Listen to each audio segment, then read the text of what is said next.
All right, Rippers, good to see you. Welcome back. We're back out at the range. We're doing a follow-up video, a redo of the Remington Model 51 in 32 and 380 ACP and the Remington Model R51, which is, I was calling the R1 because that's the kind of street bike I like, right? But it's a Model R51 Remington. We're going to be out here retesting because we had some issues with weather last time. It's blowing pretty good out here. It's coming from the back, moving front, but at least it's not sleeting sideways on us and all of that. So what we're going to do is we're going to reshoot this. We're also going to test this Sargent Major and see if we get any more hits. Now, I cleaned up the 9mm R51 to make sure that it wasn't a firing pin issue or anything like that. So if we have any light strikes on this, we know that we want to think about buying this ammo in the future, if anything, just for practice, not for relying on, right? Okay, so we're going to do that, and if it does have some light strikes, we're going to try Tula steel case next, which I have never really had any problems with, but we're going to try it. And then if that has any kind of issues, we're going to go ahead and go with this American Eagle brass case, soft primer, good, decent stuff for the range. So let's get started and let's have some fun. Now what we're going to do here is we got our first target in here close. We're going to shoot two controlled ones. Of course, I just had to take a cut where they were both in the X-ring, but hey, what do you say? You can see the tape out there. But we're going to do two controlled shots at the body, one to the head. Then at the 15 yard, that's at 7 yards, the 15-yard target, we're going to go ahead and do 3 controlled shots. And then out at the 25-yard target, on the 32 and the 9mm, I think we have enough rounds where we can do 3 controlled shots out there. On the 380, we're going to only be able to do 2. So let's get at it. Let's have some fun.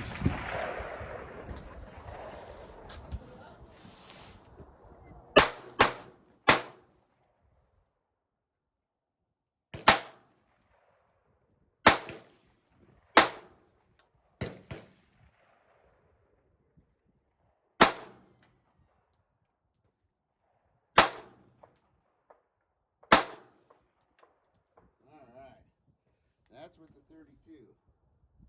Now we're going to do the 380.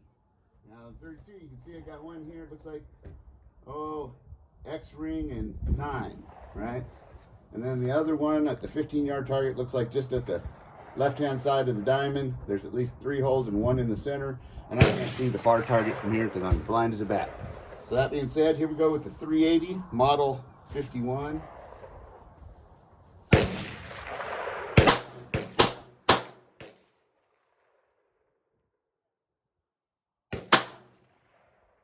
Malfunction.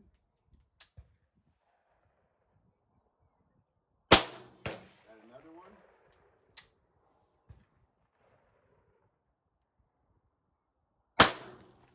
Okay, now the far target.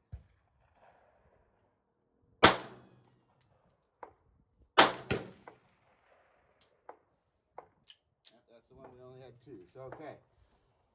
Now, as you can see, they bite you on those old ones. You get a high grip. Like I grip really high and my hands kind of get up in that slide area. Not a big deal. I'm used to it.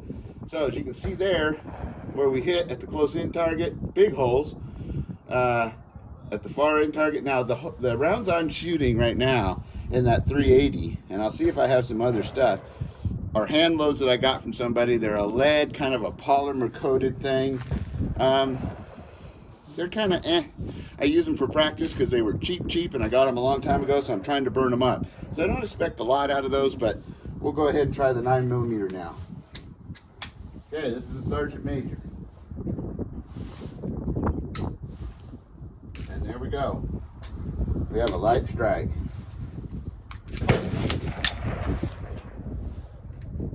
Yep, okay, so what we're going to do, we're going to switch this mag up.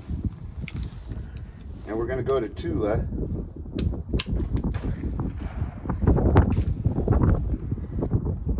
This is a tough mag. Okay, there we go. Let's try up to some Tula now. 1, 2. Because we had that problem last time on the last video, as you guys remember. I'm kind of questioning that the primers on those Sargent Majors, they seem to be a little hard.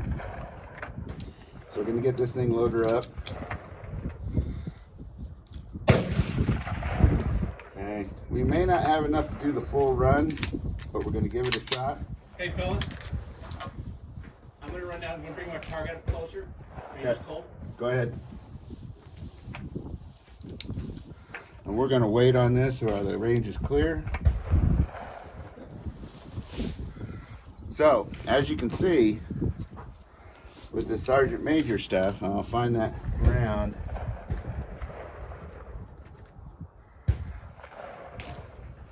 There we go. See that? It's just barely dimpling it. And it doesn't do it with any of the other ammo that I can tell so far. So we're going to try it out with that 9mm. And then we'll get right back at it as soon as the guy gets back from the range, checking his target. So, with everything else going on out there, this is something that I expected to see while we're out here. As we drove up, let me tell you what, this place was plumb packed with people practicing, sighting in, and it's not hunting season. So, that's something to think about. Being out there, getting your practice, make sure everything's dialed in, looking good, and getting your stuff squared away, right? Because things loosen up, things get bumped, right? Ammo changes. These are all things that we need to be looking at, getting out here to the range and practicing with. So, as soon as he's back in, we'll clear out the range and we'll get at it.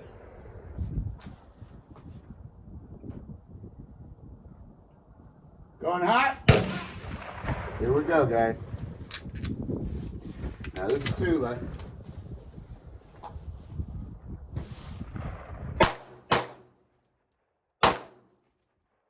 what I was doing there, almost went to the second target. All right. Here we go, control group at 15.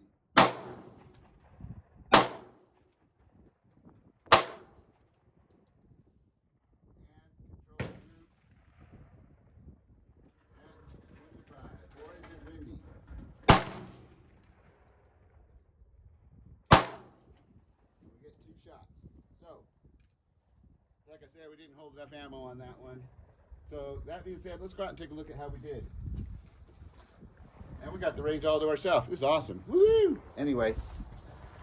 Okay. Here we go. So, as you can see here, we have if I remember right, we had 32 and a 32. So, one of these is a 32 and that one's a 32. And that's the 32 headshot. Then we had the 380, which is these two holes right here, and that's with that funky reloaded ammo I told you about, and that's it right there. Then with the 9, we have one here and one here, and that's the 9 right there. So that's not too bad at 15 yards, right? Now it wasn't lightning fast, but you still want your shots controlled because you don't want to be endangering other people, right? Okay, so here we have, this is the 32 right here, and that's not a bad little group for 15 yards, really. So that's the 32. This, and I think this is the ammo, that is the 380 right there, pretty big. And then this is the 9mm. So not too bad. Now, let's go out to this one.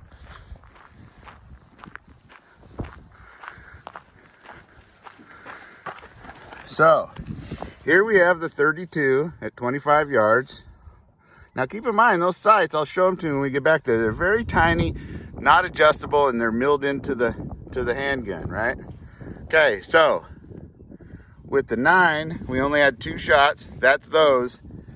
And there is, it looks like it might be 2 grease holes, but that's the 380. There's another one down here. Show you right there.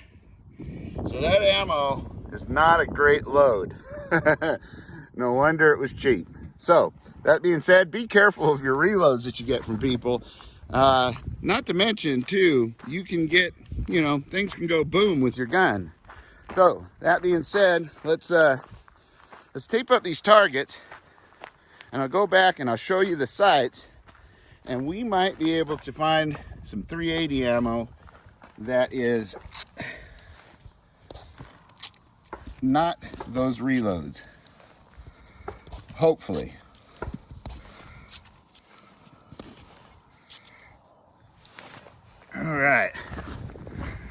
There's that.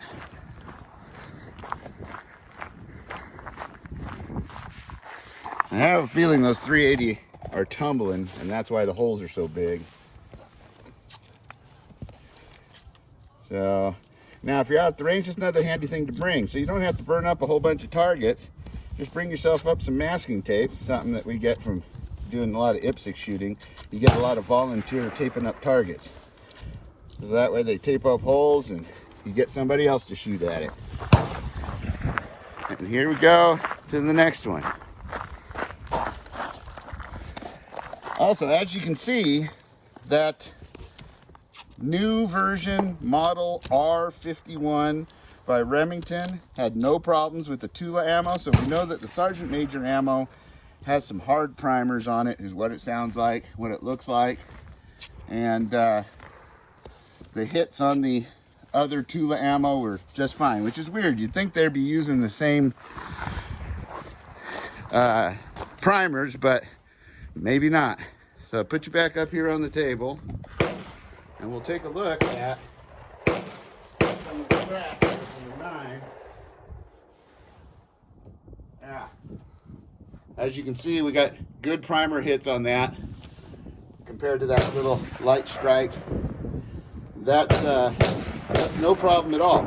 So, as I was telling you about the sights, you can see these little tiny machine sights that are on this, and they're not adjustable. They're just machined in. These are pocket pistols made for specifically that 15-yard range. Same thing on the 380. And then on the R51, they are adjustable. You have to undo an Allen wrench. And they do have a high vis thing and 2 dots in the back. But they're still more quick acquisition type sights for carry guns. They're smoothed off so they don't snag up as much. I mean, it is a good option. As you can see, it's shot real good for a carry gun. I think it was totally acceptable. And I'll tell you what we're going to do. We're going to do a short where we shoot some new ammo out of the 380 just to test it. Keep an eye out for that on the next video. On this one, I think that concludes the redo of this review of the old model R51s. Excuse me, model 51s, just plain 32 and 380, and the new model R51 9mm. Now, as you can see, the old sure do look sexier, and I think they sure could have done a better job with this one, making it smaller and more aerodynamic, if you will. But you can see that these old ones, if you can pick them up, absolutely work just fine, right? And the malfunctions we were having in there, I think, were related to the ammo as well. It might have been a little bit of a light load. It looked like they weren't ejecting all the way to kick it out, and it was just jamming the round in. So we're gonna catch that one on a short. So until next time, stay safe, stay secure, always be aware of your surroundings, and if you have it, wear it. If you wear it, use it. Get good with it. Get out there practicing, have some fun, and be prepared and ready for anything that may come your way. Until next time, adios.